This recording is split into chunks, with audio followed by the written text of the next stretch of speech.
bersama saya Sri Susandra Kango dari kelas 1C Keperawatan. Baik, di sini saya akan menjelaskan tentang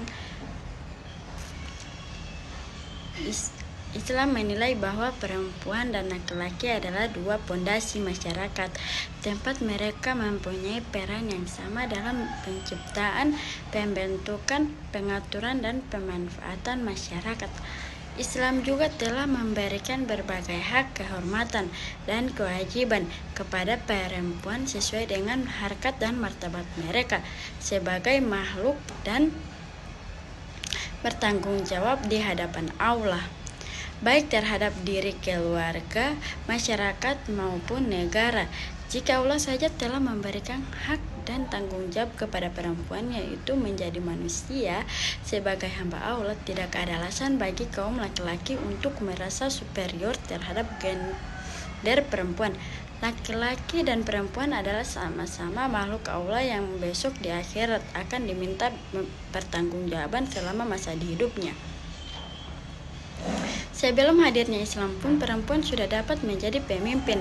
Dalam Al-Quran surah An-Naml ayat 23 dijelaskan tentang kepemimpinan Ratu Balqis yang memimpin kerajaan Sabah, Yaman pada masa Nabi Sulaiman alaihissalam, yang merupakan salah satu contoh bahwa Islam tidak melarang perempuan untuk mengambil peran menjadi seorang pemimpin dalam sebuah komunitas publik.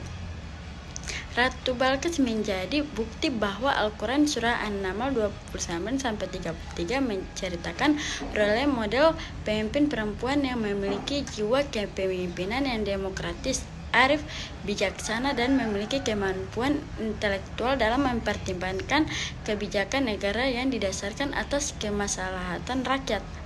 Sesuai dengan prinsip yang selalu digaungkan dalam Islam, yaitu tasarruf al-iman ala ar-ra'iyah manutun bil al-masalah. Kebijakan pemimpin harus didasarkan atas keselamatan rakyat. Gorontalo sendiri, masyarakat masih memegang teguh adat istiadat yang dikenal dengan semboyan adat bersendikan syara dan syarat. Bersendikan kitabullah ada tentang seorang perempuan tidak bisa menjadi kepala daerah. Konon memang sudah ada sejak dulu. Warga Gorontalo sendiri berdasarkan pada masa ajas adat, yaitu agama Islam, di mana laki-laki adalah pemimpin bagi wanita. Dengan begitu, secara adat Gorontalo, wanita tidak boleh untuk menjadi pejabat atau pemimpin suatu wilayah. Dasar adat inilah yang kerap dihubungkan dengan jabatan PLT Bupati Bone Bolango, Merlan S. Uloli, yang juga seorang perempuan sebelumnya.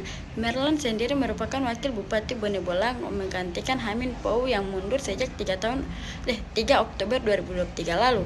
Hamin harus merelakan jabatannya karena diminta Partai Nasdem sebagai peserta pemilu calon anggota DPR RI Dapil Sulawesi Utara.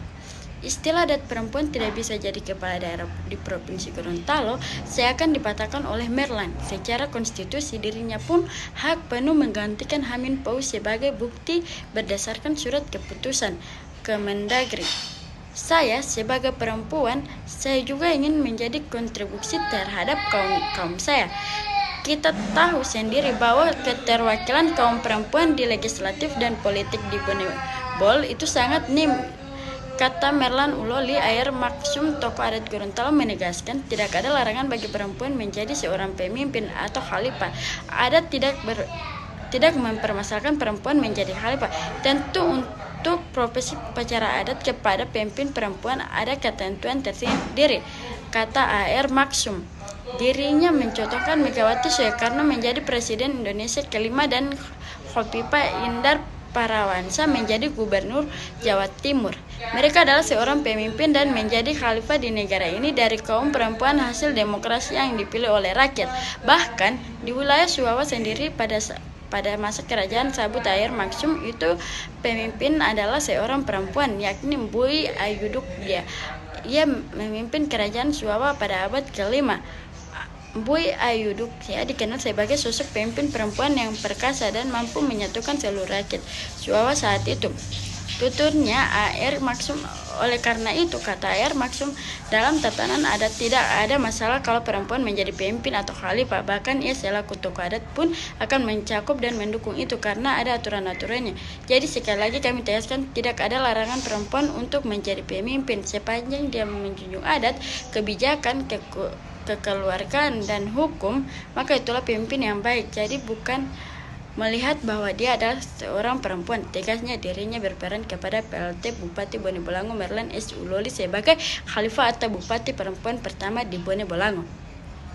Agar niatnya membangun daerah ini betul-betul tujuannya untuk memakmurkan dan mensejahterakan rakyat, tentu dalam memimpin dan membangun daerah ini perlu dilandasi dengan 5 sendi peradaban Gorontalo, yakni Payu Limut Tutalu.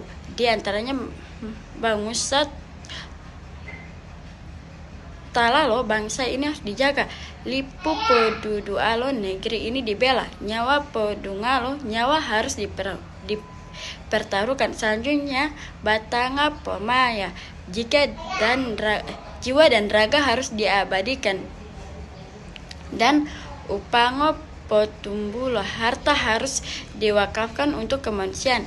Niat seorang pemimpin harus begitu, harus dilandasi kelima sendiri peradaban Gorontalo tersebut.